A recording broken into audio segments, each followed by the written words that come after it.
למה לא אמרת לי שאתה עומד לפוצץ את השערים הישר מהצירים בצורה שכזאת? ובכן, מה אני אגיד? אני אוהב שהחשיפה שלי קצת יותר דרמטית ונוצצת. פעם הבאה תזהיר אותי. יכולתי לשלוח יותר מ-20 גרסאות להשטג פתחנו את גן עדן בכל הפנטגרם.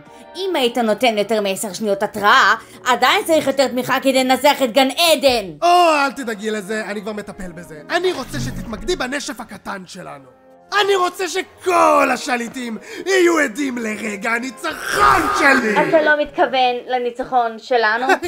כן, ברור. תוודאי שבלי יש שם. ול עדיין עצבני עליך.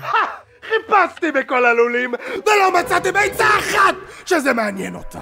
תגידי לו להגיע מוקדם, ושיתלבש יפה, למה זה אירוע חגיגי. בכל זאת, חזית נגד גן עדן. מה שתגיד, ווקס. לעומתך, יש לה שכל. כן? דעתך על הזין. אתה ברצינות חושב שתוכל לקחת את גן עדן? קודם כל תוכיח שאתה חזק בגיהנום, יקיר. ואז הוא מתבכיין כשנדחה. אבל אני הבסתי אותך, לא? רק עם הכלבים שלך.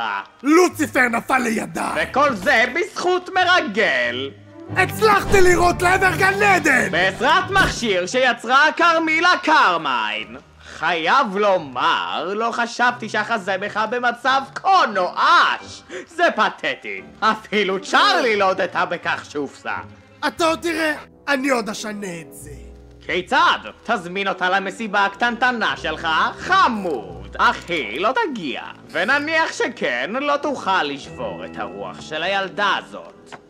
אין לך מושג למה אני מסוגר על הסטור. אני עוד אביא אותה, היא תעמוד מול מצלמה ותושפל מול כל הגיהנום והיא עוד תשתחווה בפניי, אתה מבין?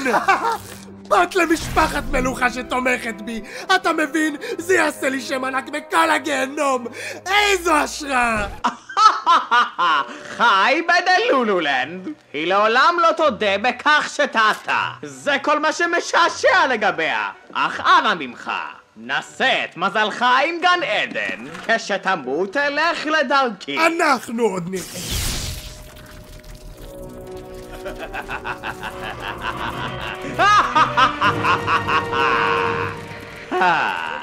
הוא קל מדי.